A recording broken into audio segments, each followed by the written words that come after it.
Good evening and welcome to the channel's studios here in London with your international news around the world in 5. The Kremlin in Russia says it has no role in the death of the Wagner mercenary boss Yevgeny Prigozhin.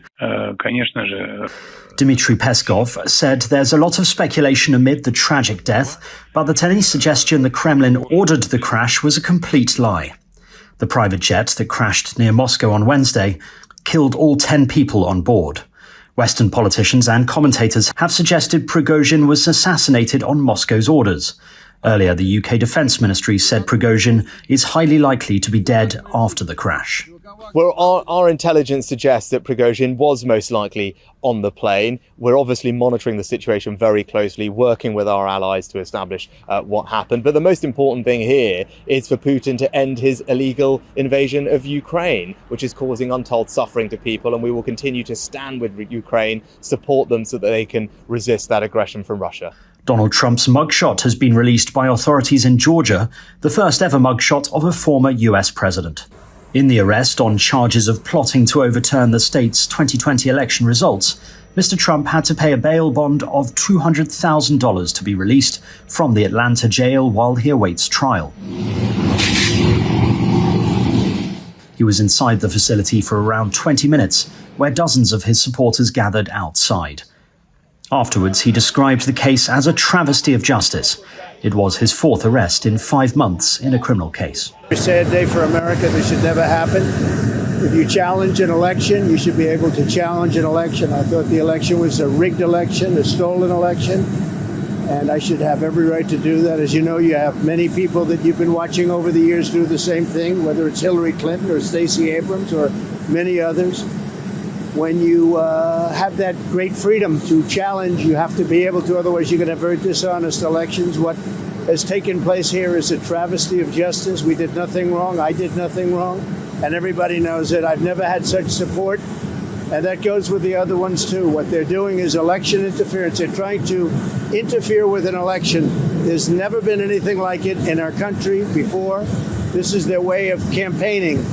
And this is one instance, but you have 3 other instances. It's election interference. Police in Greece say they have made 79 arson arrests over wildfires ravaging the country.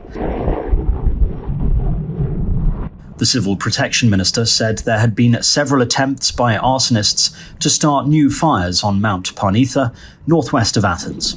The blaze is one of hundreds in the nation where wildfires have already killed at least 20 people this week alone.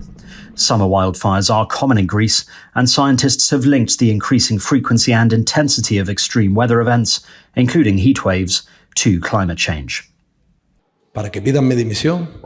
Luis Rubiales has refused to step down as president of the Spanish Football Federation following his behaviour at the Women's World Cup final on Sunday. No voy a dimitir. No voy a dimitir. No voy a dimitir. I will not resign, he said over and over again to an extraordinary General Assembly called by the Federation. A social assassination is taking place, he said. The 46-year-old kissed the forward Jenny Hermoso on the lips after Spain's 1-0 victory over England. Rubiales apologised for the kiss on Monday before FIFA, the world football's governing body, opened disciplinary proceedings against him. Spain's Prime Minister Pedro Sánchez said Rubiales' initial apology was not enough. The operator of the Fukushima nuclear plant says seawater samples taken around the facility are safe. TEPCO's test results come a day after the release of treated contaminated water from the plant in Japan, which was destroyed in a tsunami in 2011. The discharge into the Pacific Ocean has sparked protests in the region and retaliation from Beijing. Chinese officials have called Japan's decision to release the water extremely selfish and irresponsible, despite the UN's nuclear watchdog approving the plan. And footage has been released of the Moon rover on India's Chandrayaan-3, exploring the surface of the lunar South Pole. The spacecraft landed on the unexplored South Pole of the Moon on Wednesday, making India the first country to achieve the feat. The Indian Space Research Organisation said the rover will now begin conducting experiments. And that's your international news around the world in 5. Now back to the channel studios in Lagos.